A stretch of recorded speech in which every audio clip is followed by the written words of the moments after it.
사랑하는 생명의 단비교회 성도 여러분, 그리고 이 영상을 통해 예배드리고 계시는 우리 모든 성도님들, 예수 그리스도 안에서 사랑하고 축복합니다. 오늘은 2021년 마지막 날이고, 이제 하나님께서 우리에게 새롭게 주시는 2022년을 앞두고 있는 귀하고 복된 시간입니다. 우리가 이 시간을 우리 하나님 앞에 드리면서 하나님께 예배함으로 한 해를 마무리하고 새해를 맞이하고자 합니다. 하나님께서 이 시간을 통해 저와 여러분 모두에게 풍성한 은혜 베풀어 주시기를 간절히 바랍니다. 이 시간 다 함께 성령과 진리 안에서 우리와 함께 계신 아버지 하나님 앞에 예배드리겠습니다. 묵도하시겠습니다.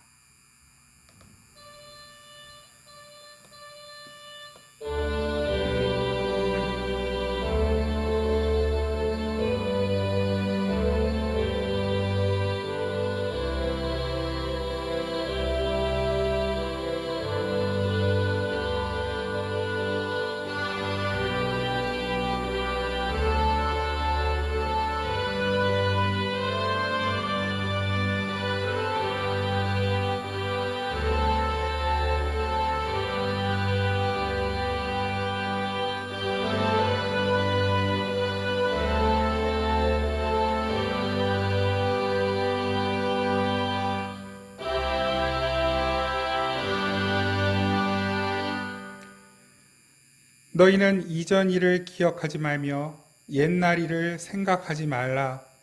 보라, 내가 새 일을 행하리니 이제 나타낼 것이라. 너희가 그것을 알지 못하겠느냐?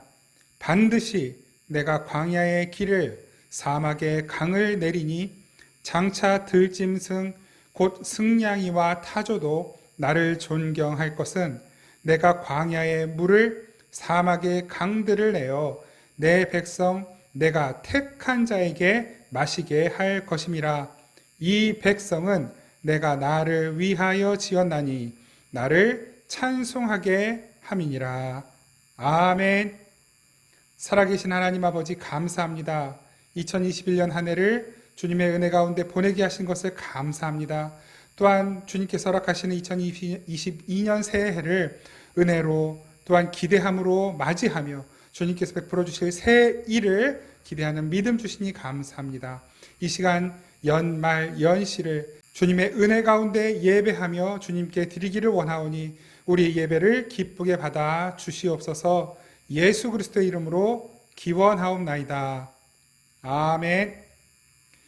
찬송가 554장 함께 찬양 드리겠습니다. 찬송가 554장입니다.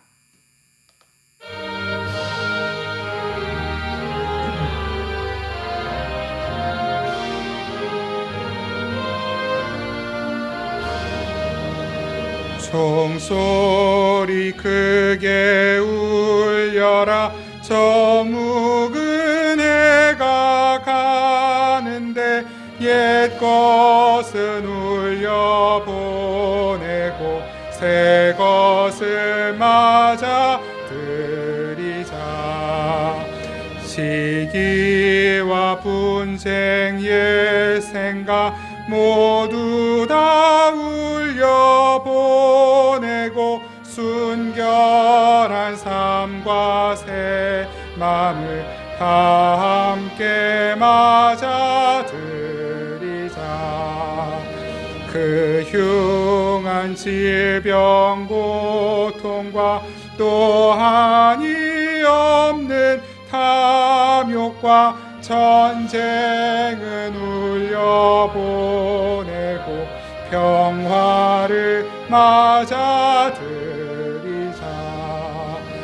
기쁨과 넓은 사랑과 참 자유 행복 누리게 이 땅의 어둠 보내고 주 예수 맞아 드리자.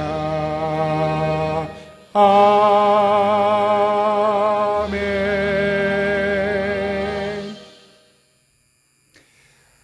돌아봄의 기도입니다. 이 시간 안내문을 보시면서 우리 다 함께 한 목소리로 돌아보며 기도를 하나님께 드리겠습니다. 하나님 아버지, 지난 한 해도 저희들을 한결같은 사랑으로 돌보아 주시고 은혜로 지켜주셔서 고맙습니다. 저희들의 마음과 믿음이 수없이 흔들리고 바뀌었지만 아버지 하나님께서 저희들을 변함없이 붙들고 계셨습니다. 또한 저희들이 무심코 내뱉는 한숨소리조차도 놓치지 않으시고 기억하시며 응답해 주셨습니다. 저희들은 부끄럽게도 아버지의 은혜를 쉽게 잊었습니다. 감사해야 마땅한 일을 불평거리로 만들었습니다. 저희들의 옹졸한 자존심이 기뻐하기에도 벅찬 아버지의 은혜를 원망하는 심정으로 받아들였습니다. 또한 아버지께서 기뻐하시지 않는 줄 알면서도 악한 죄의 습관을 붙들고 살았습니다. 이토록 어리석은 저희들을 용서하옵소서. 저희들에게 다시 한번 긍휼을 베풀어 주셔서 이제는 죄와 더 멀어지고 사랑하는 아버지께 더 가까이 나아가게 하옵소서.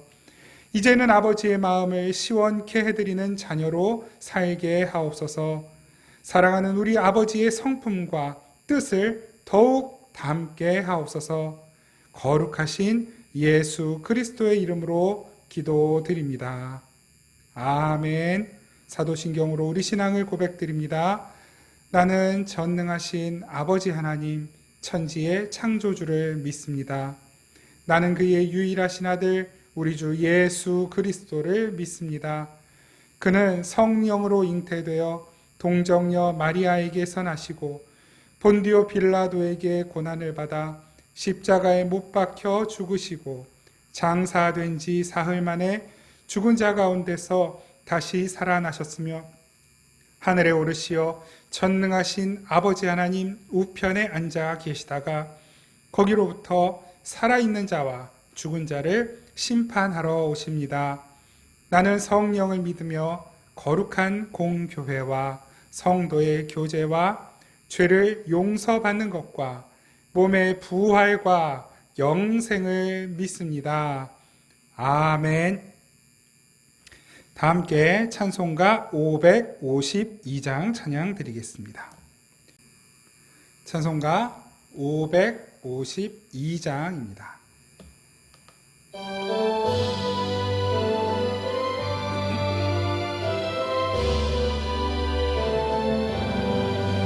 아침 해가 돋을 때 만물 신선하여라. 나도 세상 지낼 때에 햇빛 되게 하소서. 주여 나를 도우사 세월 허송한고서 어두운 세상 지낼 때 햇빛 되게 하소서. 새로 오는 광음을 보람 있게 보내고 주의 일을 행할 때에 햇빛 되게 하소서. 주여 나를 도우사 세월 허송한고서 어두운 세상 지낼 때 햇빛 되게 하소서. 한 번 가면 안 오는 빠른 광음 지날 때 귀한 시간 바쳐서 햇빛 되게 하소서. 주여 나를 도우사 세월 허송한고서 어두운 세상 지낼 때 햇빛 되게 하소서.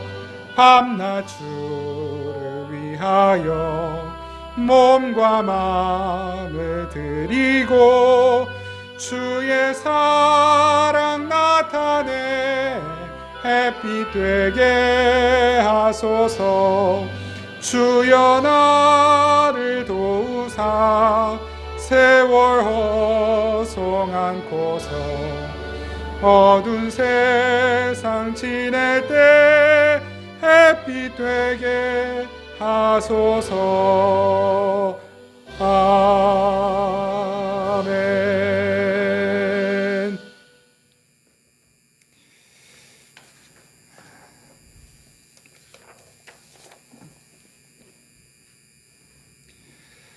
메어드림의 기도입니다. 순서지를 보시고 우리 다 한 목소리로 메어드림의 기도 하나님 앞에 올려드리겠습니다. 온 우주 만물의 주인이신 하나님, 하나님은 보이는 세계와 보이지 않는 세계의 주인이십니다. 또한 우리 인생의 모든 시간과 모든 과정과 결과의 주인이십니다. 머지않아 하나님께로 돌아가야만 하는 저희의 생명도 마땅히 하나님의 것입니다. 모든 주권이 하나님 아버지께 있사오니 저희에게 맡겨주신 귀한 생명과 시간과 물질이 망령되고 허탄한 일에 낭비되지 않도록 친히 주님께서 이끌어 주옵소서. 무엇보다도 저희의 영혼이 어둠에 눌리지 않고 빛 되신 주님의 인도하심을 따라가게 하옵소서. 저희의 인격을 주님께 부탁드립니다. 어리석은 혈기와 조급한 판단으로 주님의 뜻을 거스르지 않도록 성령께서 저희를 다스려 주옵소서. 예수 그리스도가 반석이 되시고 그 위에 말씀과 기도가 기둥이 되어 무너지지 않는 성전으로 날마다 지어져 가는 삶이 되게 하옵소서. 거룩하신 예수 그리스도의 이름으로 기도드립니다. 아멘. 우리 다 함께 하나님의 말씀 보겠습니다. 하나님의 말씀은 신약성경 히브리서 11장 30절에서 31절 2절 말씀입니다. 히브리서 11장 30절에서 31절까지의 2절 말씀 우리 한 목소리로 함께 받들어 읽겠습니다. 시작. 믿음으로 7일 동안 여리고를 도니 성이 무너졌으며 믿음으로 기생 라합은 정탐꾼을 평안히 영접하였으므로 순종하지 아니한 자와 함께 멸망하지 아니하였도다. 아멘. 송구영신 예배를 드리는 이 시간 하나님께서 주신 이 말씀을 가지고 기생 라합의 구원이라는 제목으로 하나님의 말씀을 나누도록 하겠습니다. 우리는 하나님이 함께 계시기 때문에 행복할 수밖에 없는 사람들입니다. 이 말은 하나님이 아니면 우리는 절대로 행복해질 수 없는 사람들이라는 뜻입니다. 나의 행복을 내 힘으로 일구겠다라고 하는 착각에서 이제는 벗어나서 하나님으로 인해 비로소 행복해지는 복되고 귀한 삶을 저와 여러분 모두가 살아갈 수 있게 되기를 간절히 바랍니다. 2022년 새해에는 이 놀라운 은혜가 저와 여러분 모두의 것이 되기를 간절히 바라고 축복드립니다. 오늘 말씀은 우리가 잘 알고 있는 믿음장이라고 불리우는 히브리서 11장 속에 있는 여리고성의 몰락과 또 기생 라합의 구원에 관한 이야기입니다. 여리고성 라합, 우리가 모두 다 잘 알고 있는 지명이고 또한 인명입니다. 여리고는 어떤 도시였습니까? 여리고는 지금의 아마 이제 요르단 지역의 어느 부분일 것이라고 그렇게 추측을 하는데요. 구약에 나와 있는 이 여리고는 이스라엘 백성들이 출애굽하여 가나안에 정착하기 위해서 반드시 정복해야만 하는 지역이었습니다. 이 여리고라고 하는 지역을 어떤 역사서에서는 기원전 9,000년 전, 굉장히 오래된 시기이죠. 그 메소포타미아 문명이 기원전 4,000년 전인데 그보다도 훨씬 더 2배나 더 먼 옛날, 그 기원전 9,000년이면 거의 이 신석기 시대에서 이 청동기 시대로 넘어가던 그 무렵이 아닐까 싶은데요. 그 오랜 옛날에 이 여리고는 굉장히 막강한 도시였다라고 그렇게 기록에 나와 있습니다. 세계 최초로 성벽을 쌓아서 그 성벽을 가진 요새처럼 만들어진 도시이다, 또 국가이다, 이렇게 기록에 나와 있는 것이죠. 그것도 이 성벽이 외벽으로 된 성벽이 아니라 쌍벽, 두 겹으로 된 성벽을 가지고 있는, 바깥벽과 안쪽 벽 두 겹의 성벽을 가지고 있는 도시였습니다. 그러니까 그 당시에는 이 여리고성 안에 있는 사람들은 그 외적이 침략해 오는 것이 불가능할 정도로, 그 외적이 침략해도 이 성을 몰락시키는 것이 불가능할 정도로 난공불락의 요새로 아주 유명했던 성이죠. 여리고성, 도시이자 하나의 국가입니다. 기원전 9,000년 전에는 이 부족국가 시대였기 때문에 이 여리고 하나가 국가였던 것이죠. 이 여리고성 작은 성이지만 그 안에 이 농사도 짓고 있고, 또 그 여리고성 안에는 물이 풍부하게 샘솟는 그 샘이 있었다고 합니다. 그래서 물도 풍부하고 또 농사도 짓고, 그리고 한 몇천, 2,000명에서 3,000명, 많게는 10,000명까지도 추측을 하는 사람들이 있는데요. 이 정도의 사람들이 그 성 안에 모여 살면서 아주 강력한 힘을 가지고 있었던 그런 지역이 되겠습니다. 그러니까 이 이스라엘 민족들에게는 이 여리고성은 굉장히 위협적인 존재일 수밖에 없고, 가나안 땅, 그 일대 가나안 땅을 정복하더라도 여리고성을 정복하지 못하면 늘 위협에 시달릴 수밖에 없는 그런 상황이었었던 것이죠. 그런데 이 여리고성에 있는 사람들도 이스라엘 사람들에 대한 소문을 듣고 있었습니다. 이 이스라엘 백성, 특별히 이제 모세가 죽은 이후에 여호수아가 이스라엘의 지도자가 되면서 많은 전쟁들을 겪어 왔는데요. 그 전쟁을 통해서 이제 이스라엘 국가가 굉장히 강한 국가라는 인식이 이제 퍼지기 시작했던 것이고, 이 당시에 가장 강력하고 또 난공불락의 요새로 이끌어지던 이 여리고 성 안에도 이스라엘 민족에 대한 소문이 당연히 들렸겠죠. 그래서 굉장히 주의하고 있는 거예요. 이 여리고성에 관한 이야기가 여호수아 6장 말씀에 있죠. 이 여호수아 6장 말씀을 같이 한번 보겠습니다. 여호수아 6장. 여호수아 6장 1절과 2절 말씀을 제가 한번 받들어 읽어드리겠습니다. 이스라엘 자손들로 말미암아 여리고는 굳게 닫혔고 출입하는 자가 없더라. 여호와께서 여호수아에게 이르시되 보라, 내가 여리고와 그 왕과 용사들을 내 손에 넘겨 주었으니, 이렇게 말씀을 하십니다. 여기서 눈여겨봐야 할 부분이 있죠. 이스라엘 자손들로 말미암아 여리고는 굳게 닫혔고, 여리고가 굳게 닫았어요. 이스라엘 백성들이 여리고에 들어오는 것을 허용하지 않는 것이죠. 굳게 닫다. 우리가 지킬 수 있다는 것입니다. 실제로 어느 민족도 여리고성을 함락시킨 민족이 없었습니다. 그 당시에 이스라엘 민족, 어떻게 보면 한 나라를 강하게 일구었고 또 군사력, 무기를 가지고 있는 하나의 작은 규모이지만 이 국가로서는 튼튼한 옹벽이, 튼튼한 성벽이 우리들을 보호하고 있기 때문에 이스라엘 민족이 이 성벽만 통과하지 못하면 우리는 절대로 이스라엘의 손에 넘어가지 않는다라고 하는 믿음이 이들에게 있었던 것입니다. 그래서 성벽을 다 봉쇄하고, 어차피 이 성벽을 봉쇄해도 그 안에는 물도 나오고 또 식량이 충분히 있기 때문에 얼마든지 이제 버텨낼 수가 있는 것이죠. 그런데 이스라엘 자손들로 말미암아 여리고는 굳게 닫혔다, 출입하는 자가 없었다, 이렇게 말씀을 하셔요. 이 이스라엘 자손들 누구일까요? 물론 이스라엘 백성들이 올라온다라고 하는 소문을 들었겠지만 지금 이 일이 있기 전에, 이 여리고 성을 봉쇄하기 전에 하나의 사건이 있었습니다. 그 사건이 무엇이냐면 정탐꾼이 여리고에 침투했었던 사건입니다. 이 말씀은 여호수아서 2장에 나오죠. 여호수아가 이 정탐꾼 2사람을 여리고성 안으로 잠입시키는 일이 있었습니다. 제가 여호수아 2장 1절과 2절 말씀을 읽어드리겠습니다.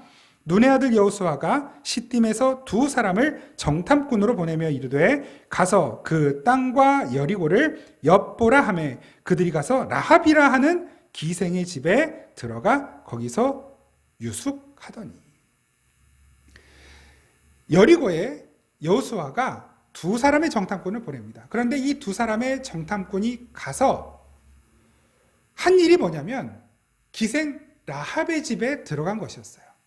이제 뭐 자기들 나름대로 변장을 했든지 어떻게 위장을 했겠죠. 그리고 가장 안전한 은신처가 어디일까 아마 고민했을 것입니다. 그리고 생각해낸 것이 무엇이었을까요? 그 여리고성 안에 기생의 집을 찾아간 것입니다. 이 당시 기생이라고 하면 그냥 술 대접하는, 술을 접대하는 접대부가 아니라 몸을 파는 창녀입니다. 그냥 자기의 몸을 팔아서 남자들을 받아서 그것으로 생계를 이어가는, 생계를 유지하는 사람이 바로 기생이었습니다. 고상하게 기생이라는 번역을 했지만 실제로는 창녀인 것입니다. 왜 이 정탐꾼이 창녀의 집으로 들어갔을까요? 여러 가지 이유가 있을 것입니다. 이 창녀의 집에는 평상시에도 많은 남성들이 오고 갔었기 때문인 것이죠. 많은 남자들이 드나드는 곳이기 때문에 이 두 사람의 남자가 그 집에 찾아갔다 해도 별로 이상할 것이, 다른 사람들이 볼 때는 이상할 것이 없다라고 여겼을 거예요. 만약에 기생 라합의 집이 아닌 다른 일반 가정집에 들어갔거나 혹은 뭐 유명한 인사의 집에 들어갔거나 아니면 어디 은시처를 따로 만들었다라고 한다면 오히려 훨씬 더 쉽게 발각이 되고 소문이 났을 거예요. 그런데 그 일들을 피하기 위해 이 두 명의 정탐꾼은 기생 라합을 찾아가게 되는 것입니다. 그런데 이 두 정탐꾼의 의도와는 다르게 금방 소문이 나버렸습니다. 어떤 사람들이 이 두 정탐꾼이 기생 라합의 집에 들어가는 것을 보고 신고한 거예요. 왕이시여, 이상한 낯선 사람이 여리고성에 들어왔습니다. 그들이 아마도 이스라엘 사람들이 아닌가 추측이 됩니다. 얼른 그 사람들을 잡아야 합니다. 이렇게 아마 신고를 했던 모양입니다. 왕이 즉시 사람들을, 군사들을 파견했습니다. 라합의 집에 들어갔습니다. 그 라합의 집에 군사들이 오는 것을 보고 이 두 정탐꾼이 라합에게 숨겨달라고 요청을 하죠. 그래서 라합이 그 정탐꾼 둘을 집에 숨겨주게 됩니다. 지붕에 숨겨주게 됩니다. 그리고 라합은 그 집에 찾아온 군사들에게 지금 그 두 사람이 다른 곳으로 도망갔다라고 거짓 정보를 줍니다. 그리고 이 군사들이 그 정탐꾼들을 쫓으러 나간 사이에 이 두 정탐꾼을 지붕에서 밧줄로 매달아 탈출시키게 되는 것입니다. 여리고성은 여러분 어떻게 무너졌습니까? 여리고성이 어떻게 무너졌습니까? 한번 우리가 잘 생각해 봐야 되는 부분이 있어요. 정탐꾼은 왜 여리고성에 정탐을 하러 들어갔을까요? 여호수아는 왜 정탐꾼을 여리고성에 보냈을까요? 여러분, 여리고성이 무너지는 과정을 우리가 잘 알고 있지 않습니까? 맨 앞에 7 제사장이 양각 나팔을 들고 나팔을 부르고, 그리고 그 뒤에 법궤, 하나님의 언약궤가 그 뒤를 따라갑니다. 그리고 그 언약궤 뒤에 백성들과 그 지파의 지도자들과 백성들이 그 뒤를 따라가게 되는 것이죠. 여리고성을 하루에 한 바퀴씩 6일 동안 그렇게 돌게 됩니다. 그리고 마지막 7일째에는 7바퀴를 돌게 되죠. 7바퀴를 돌면서 마지막 7바퀴 돌 때에 그 앞에서 제사장이 양각나팔을 길게 불어요. 길게 불면 그때 모든 백성들이 함성을 지르는 것입니다. 와, 와 이렇게 질렀을까요? 뭐 할렐루야 했을까요? 모르겠지만 함성을 질러요. 그때 여리고성 그 성벽이 와르르 무너지게 된 것입니다. 그리고 이스라엘 군대가 그 벽을 타고 넘어가서 그 여리고를 장악하게 된 것이죠.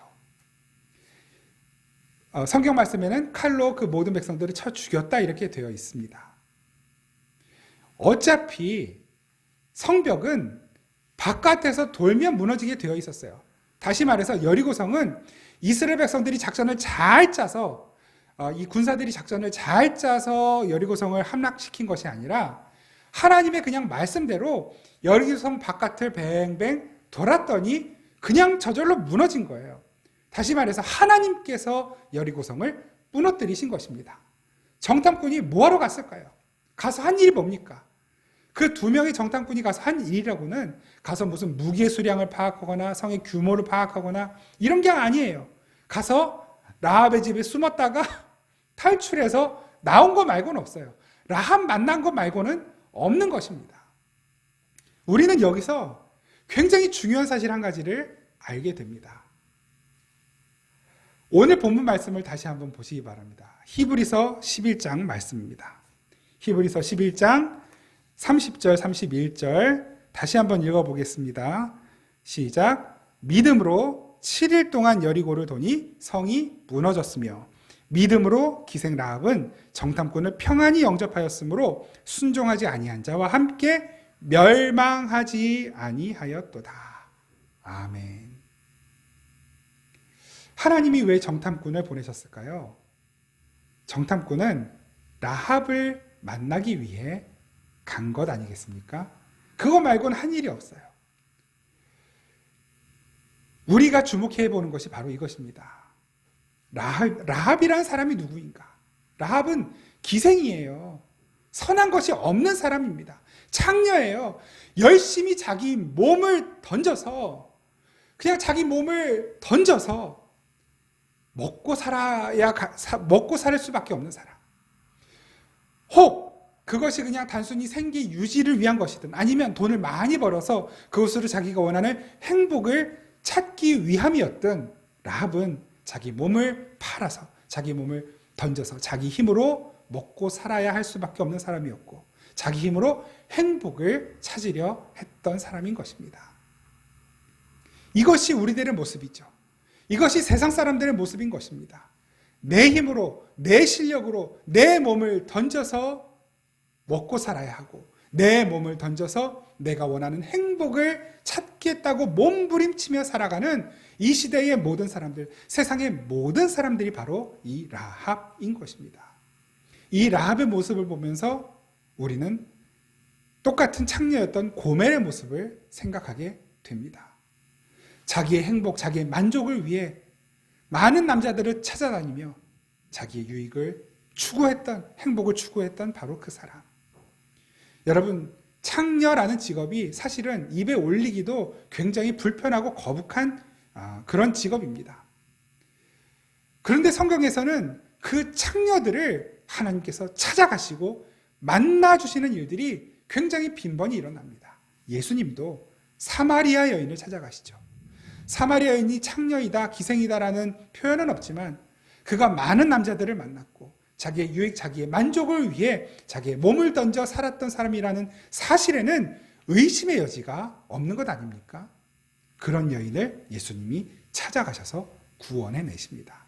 여러분, 우리가 받은 구원, 우리가 얻은 구원은 바로 이렇게 얻어진 것입니다. 내 힘으로, 내 실력으로, 내 만족을 위해, 나의 행복을 위해 열심히 노력하며 살아갈 수밖에 없는 우리의 인생 가운데 주님이 찾아오시는 것입니다. 주님이 찾아오셔서 우리를 만나주시고 약속하시는 거예요. 내가 반드시 다시 와서 너를 구원하겠다. 너를 건져 올리겠다. 이 두 정탐꾼이 라합을 찾아갔고 라합은 이 정탐꾼을 잡으러 온 군사들을 돌려보내면서 그때 틈을 타 이 두 정탐꾼을 탈출시킵니다. 두 정탐꾼이 탈출하면서 라합과 약속을 하죠. 우리가 반드시 다시 와서 당신을 구해내겠다. 이 여리고의 모든 백성들이 다 죽임을 당할 때, 이 여리고가 무너질 때 오직 당신과 당신의 가족은 반드시 살아나게 될 것이다. 여호수아 2장 17절 18절 말씀입니다. 여호수아 2장 17절 18절 제가 읽어드리겠습니다. 그 사람들이 그에게 이르되 네가 우리에게 서약하게 한 이 맹세에 대하여, 우리에게 서약하게 한 이 맹세라고 하는 것은 우리가 너를 구해주겠다라고 하는 서약이죠. 이 맹세에 대하여 우리가 허물이 없게 하리니 반드시 이것을 우리가 지킬 것이니 우리가 이 땅에 들어올 때에 우리를 달아내린 창문에 이 붉은 줄을 매고 내 부모와 형제와 내 아버지, 가족을 다 내 집에 모으라. 이 두 정탐꾼이 어떻게 탈출했습니까? 라합이 밧줄을 내려줬잖아요. 밧줄을 내려줘서 그 밧줄을 타고 도망친 거거든요. 그런데 그 도망치면서 두 정탐꾼이 라합에게 약속한 거예요. 우리가 반드시 다시 와서 이 성을 멸망시킬 것인데, 이 성을 장악할 것인데, 그때에 이 창문에 붉은 밧줄 하나만 늘어뜨려 놓으시오. 그러면 이 집이 당신의 집인 줄 알고 이 집 안에 있는 당신과 당신의 가족은 우리가 살려주겠소. 약속을 하고 가시는 것입니다. 약속을 하고 가는 것입니다. 마치 출애굽할 때 마지막 장자의 죽임, 그 10번째 재앙 때에 하나님께서 말씀하시죠. 내 집 문설주에 붉은 피, 붉은 어린 양의 피를 발라놓으라. 그러면 그 죽음의 사자가 넘어서 갈 것이다. 그 붉은 피를 발라놓듯이 라합이 붉은 밧줄 하나를 뜨려 놓는 것입니다. 라합이 자기의 구원을 위해 한 것은 그게 전부였어요. 두 정탐꾼이 라합에게 한 약속을 굳게 믿은 것, 우리는 반드시 살아나게 될 것이다. 이스라엘 백성들이 이 성을 장악하게 될 것이다. 이 성을 장악할 때 나는 반드시 살아나게 될 것이다. 그리고 그 약속을 믿었기 때문에 붉은 밧줄을 창틀에 드리워 놓게 된 것입니다. 이것 말고는 라합이 한 게 없어요. 그런데 오늘 본문 히브리서 11장 31절에서는 믿음으로 라합이 정탐꾼을 영접했고 순종하지 아니한 자와 함께 멸망하지 않았다. 그러니까 그 여리고성 안에 있는 모든 사람들이 다 멸망당할 때 믿음으로 기생 라합이 정탐꾼을 영접했다는 그 사실 하나, 정탐꾼의 약속을 믿었다는 그 사실 하나 때문에 구원받았다는 것입니다. 여러분, 정탐꾼이 라합의 집에 들어가지 않았으면 라합은 죽는 것입니다. 왜 하나님께서 여리고를 정복하게 하셨을까? 왜 하나님께서 여호수아로 하여금 이스라엘 민족을 이끌게 하셨을까?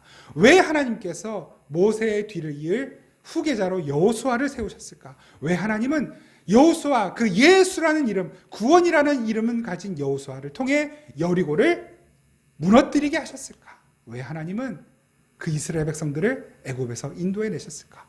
왜 하나님은 이스라엘 백성들이 마지막 10번째 재앙 때에 그들이 죽임을 당하지 않도록 붉은 어린 양의 피를 그 문설주에 바르라고 하셨을까? 그냥 오늘은 저는 이 라합이라고 하는 한 사람의 초점을 맞추고 싶습니다.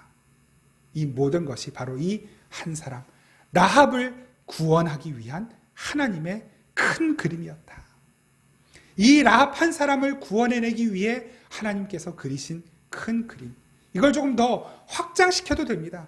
이 라합 한 사람을 구원하기 위해 하나님은 천지를 창조하셨고 아담과 하와를 만드셨으며 그들이 타락한 것을 지켜보셨고 그들에게 가죽옷을 지어 입히셨고 그 타락한 아담과 하와가 어떻게 구원받는지를 보게 하셨으며 그들을 통해 예수 그리스도라는 메시아를 주실 것을 창세기 3장을 통해 약속하셨고 그 타락한 아담의 후예들이 그 타락한 채로 죽어갈 때 하나님께서 선택하신 하나님의 백성들은 오직 하나님의 은혜로 말미암아 하나님의 사랑으로 하나님의 희생, 그 어린 양의 희생, 예수의 희생으로 말미암아 구원받게 되는 것을 보게 하시는 것입니다.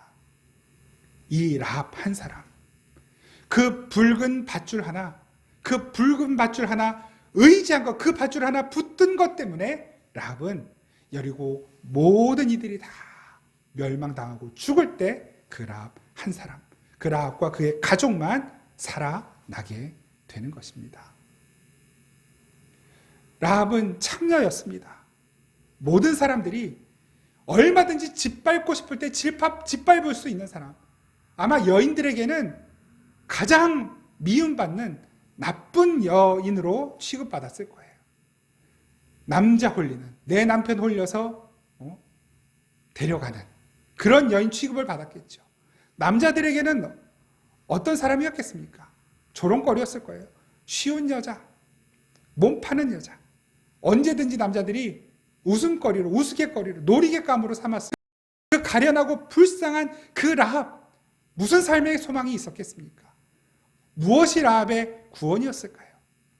내가 이 약착한 삶 잘 이겨내고 버텨서 내가 돈 벌어서 보란 듯이 이 여리고를 떠나서 잘 살아볼 것이다.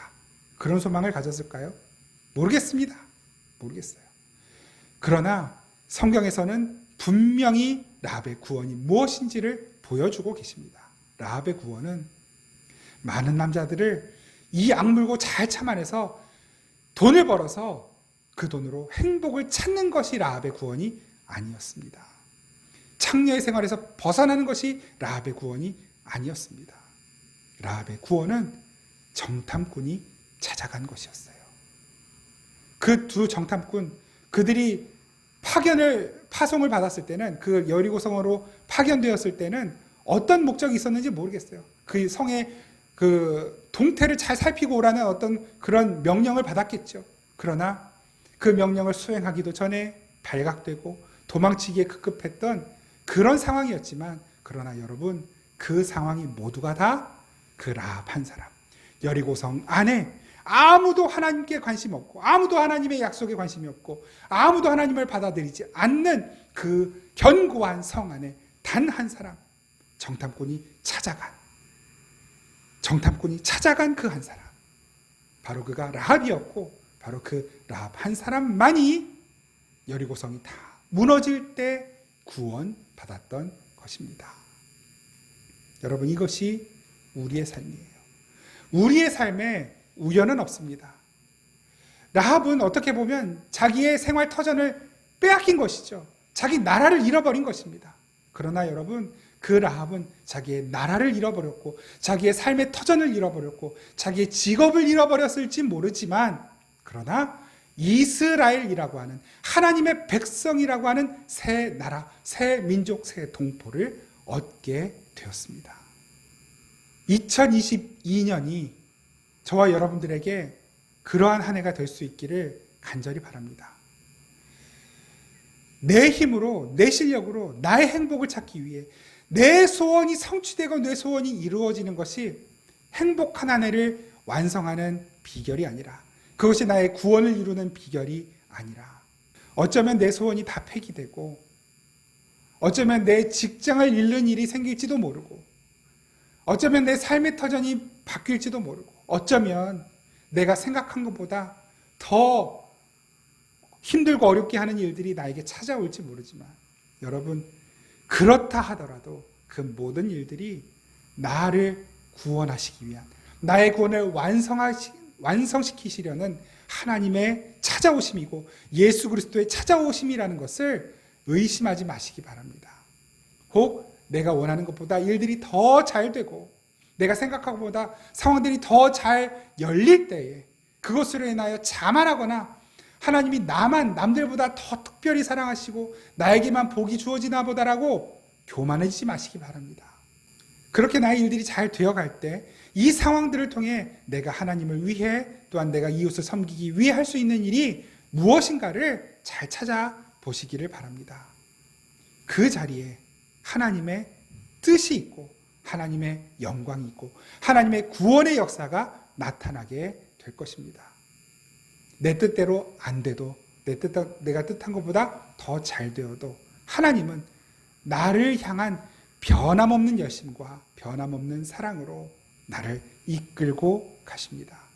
우리가 의지할 것은 내 상황이 어떻게 바뀌고 변하는 것인가, 내 소원이 어떻게 이루어져 가고 있는가를 바라보고 주목하고 그것을 붙드는 것이 아니라, 주님이 약속하신 것, 그 붉은 줄 하나 드리고, 그 붉은 줄 매단 그 집은 반드시 내가 구원해낸다 라고 하는 그 약속을 붙드는 것입니다. 어린 양의 그 피를 문설주에 바르고, 그 안에서 주님의 약속을, 그 약속만을 붙들고 살아가는 것입니다. 하루하루 다시 오실 주님을 기다리며 믿음으로 살아가는 삶, 그리고 나에게 주어진 이 현실을 비록 고달프고 아프고 괴로울지라도 그 상황 가운데서 나를 붙들고 계시는 하나님을 의지하면서 그 약속을 붙들고 하루하루 내게 주어진 삶을 잘 살아가시기 바랍니다. 여리고성은 그때 무너지는 것입니다. 이스라엘 백성들이 제사장들과 그 법궤 뒤를 따라가면서 무슨 기대를 했겠습니까? 아마도 대부분은 의심했을 거예요. 우리가 이런다고 이 성이 무너질까? 이렇게 하면 정말로 이 성이 무너진다고? 우리는 저 법궤, 하나님의 말씀이 들어있는 저 법궤 뒤만 따라가는데 이 성이 무너진다고? 설마 그러면서 따라갔을 거예요.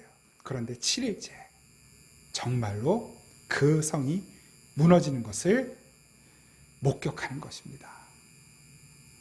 하나님이 약속하신 것이기 때문에 무너진 것입니다. 여러분, 이 한 해 새롭게 하나님께서 우리에게 주신 한 해에 어떤 약속을 우리에게 주셨을까요?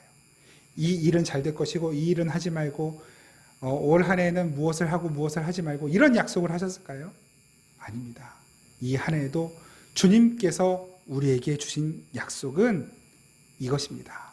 오늘 본문 31절 우리 함께 한 목소리로 30절 31절 한 목소리로 함께 읽습니다. 믿음으로 7일 동안 여리고를 도니 성이 무너졌으며 믿음으로 기생 라합은 정탐꾼을 평안히 영접하였으므로 순종하지 아니한 자와 함께 멸망하지 아니하였도다. 아멘. 내가 견고하게 구축해 놓은 성이 있다면 하나님은 그 성을 무너뜨리실 것입니다. 이것이 하나님의 약속입니다.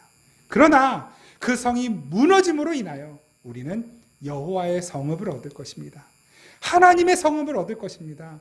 하나님의 은혜와 기적을 보는 놀라운 역사를 경험하게 될 것입니다. 우리 하나님 한 분만 붙잡고 예수 그리스도의 그 피, 그 보혈만 의지하면서 하나님께서 하루하루 살아가게 하시는 우리의 삶의 자리를 잘 살아낼 수 있기를 간절히 바랍니다. 하나님께서 저와 여러분들의 삶 가운데 2022년 이 한 해에도 놀랍고 새로운 일들을 반드시 이루어 가실 것입니다. 다 함께 기도하겠습니다. 하나님 아버지 감사합니다. 우리에게 약속하신 바 내가 내 만족과 나의 행복을 내 힘으로 찾겠노라. 내가 쌓아놓은 성 하나님 부디 이 모든 성읍 다 무너뜨리시고 하나님께서 나를 위해 예비하신 그 성읍, 하나님께서 구축하신 가장 완전하고 아름답고 놀라운 그 성읍 안에서 예수, 어린 양 예수의 그 피 보혈 의지하며 살아가게 하옵소서.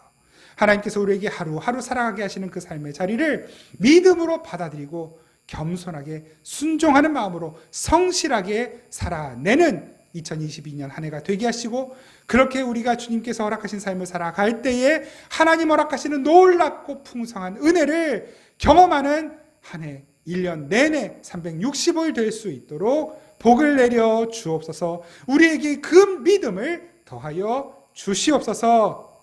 예수님의 이름으로 기도드립니다. 아멘. 우리 다 함께 찬송가 550장 찬양 드리겠습니다. 찬송가 550장입니다.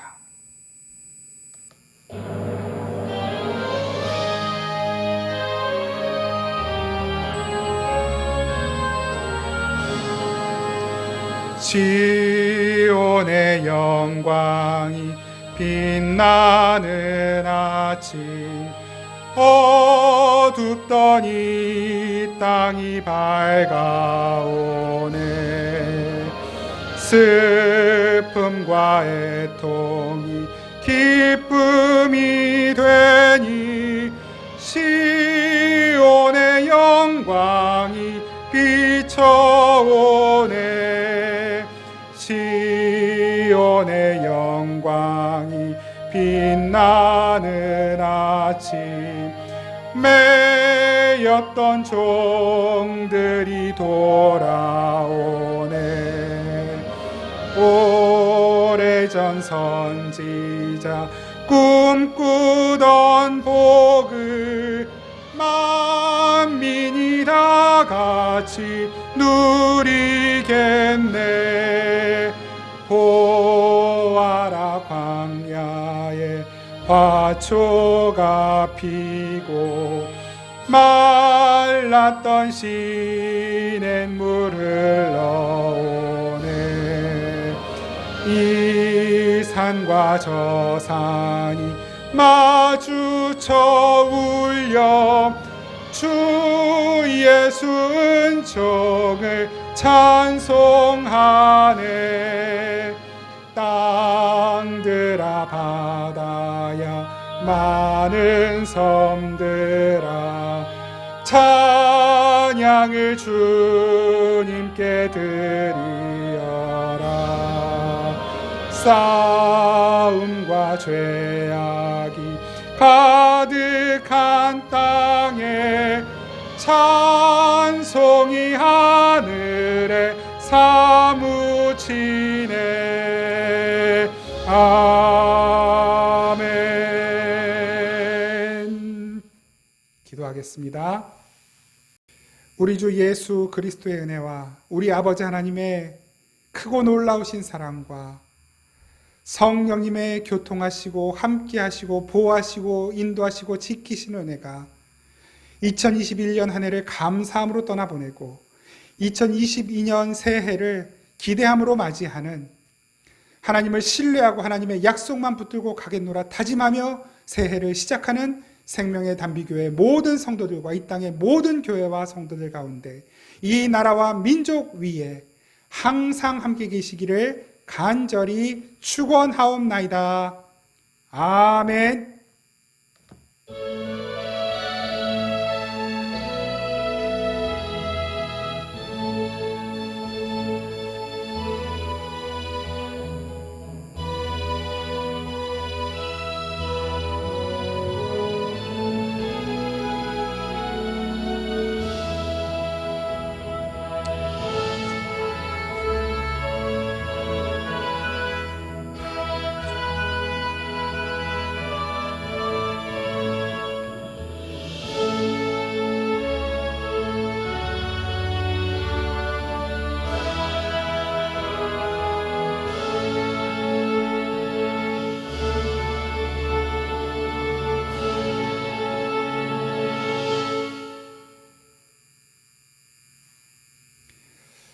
예배를 마쳤습니다. 아무쪼록 2022년 이 새해가 저와 여러분 모두에게 그리고 우리 교회의 이 나라와 민족 가운데 하나님께서 행하시는 새 일을 경험하는 복된 하나가 되기를 축복합니다.